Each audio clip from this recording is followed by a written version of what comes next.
मैं चाहता हूं कि आप एक सिंपल गैराज की कल्पना करें। कंक्रीट फ्लोर, एक लकड़ी का वर्क बेंच, दो यंग ड्रीमर और एक विजन जो उनके बजट से बड़ा था। यहीं से एक लड़का जिसका नाम स्टीव था, उसने फ्यूचर को फिर से लिखना शुरू किया। उसे अडॉप्ट किया गया था। वह सिल्वर स्पून या स्क्रिप्ट के साथ नहीं आया था। वह जिज्ञासु, इलेक्ट्रिक, हमेशा कुछ न कुछ करते रहने वाला बड़ा हुआ। कॉलेज में उसने रियलाइज किया कि जो क्लासेस उसे ड्रेन कर रही थीं, वे उसे फीड नहीं कर रही थीं। तो उसने ड्रॉप आउट कर दिया। रिस्की? बिल्कुल, लेकिन उसने सीखना बंद नहीं किया। उसने कैलीग्राफी, आर्ट, डिजाइन की ऑडिटिंग की, ऐसे डिटेल्स जो एक दिन टेक्नोलॉजी को ह्यूमन जैसा फील करा देते।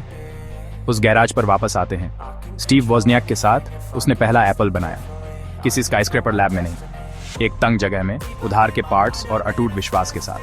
वे बोर्ड्स शिप करते हैं, चिप्स सोल्डर करते हैं, मिडनाइट ऑनियल जलाते हैं।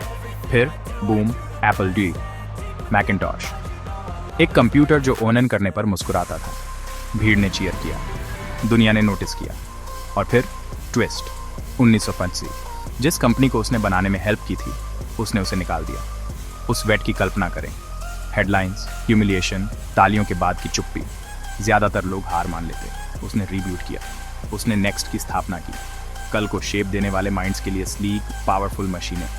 लेकिन इससे भी बड़ा सरप्राइज, उसने एक छोटा एनिमेशन स्टूडियो खरीदा, पिक्सार।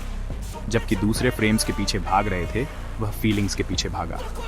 टॉय स्टोरी सिर्फ एक मूवी नहीं थी, यह हार्ट-लेड टेक्नोलॉजी में एक रेवोल्यूशन थी। और लाइफ को कमबैक पसंद है। एप्पल को एक स्पार्क की जरूरत थी, तो उन्होंने उसे वापस बुला लिया। उसने नॉइज को कम किया, विजन को फोकस किया और सबको याद दिलाया कि ग्रेट प्रोडक्ट्स साइंस को सोल के साथ मिलाते हैं। आया iMac, फन, कलरफुल, सिंपल। फिर आईपॉड, आपकी पॉकेट में 8000 गाने, सिर्फ स्टोरेज नहीं, फ्रीडम। और फिर 2007 आईफोन, एक फोन, एक आईपॉड, एक इंटरनेट कम्युनिकेटर, एक डिवाइस, एक टच, एक फ्यूचर।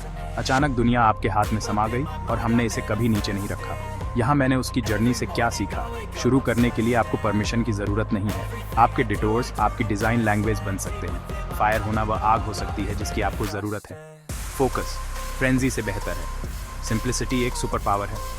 स्टीव की लाइफ परफेक्ट नहीं थी, ये पैशनेट थी। उसने सेटबैक्स, इलनेस, डाउट्स का सामना किया, लेकिन वह हमेशा उसी कंपास पर लौटता रहा। जो आपको पसंद है उसे उन लोगों के लिए बनाओ जिन्हें आप पसंद करते हो, उन डिटेल्स पर ध्यान देते हुए जिन्हें कोई और नहीं देखता। तो अगर आप अपने गैराज फेज में हैं, लो बजट, हाई हार्ट, अच्छा है। अगर आपको रिजेक्ट किया गया है, और भी बेहतर। आपको क्लैरिटी के लिए एडिट किया जा रहा है, इसका इस्तेमाल करो। लगातार सीखते रहो, अपने टेस्ट पर ट्रस्ट करो और शिप करो। क्योंकि दुनिया तब नहीं बदलती जब वह तैयार होती है, ये तब बदलती है जब कोई गो प्रेस करने का डिसाइड करता है। Stay hungry, stay फ्यूलिश।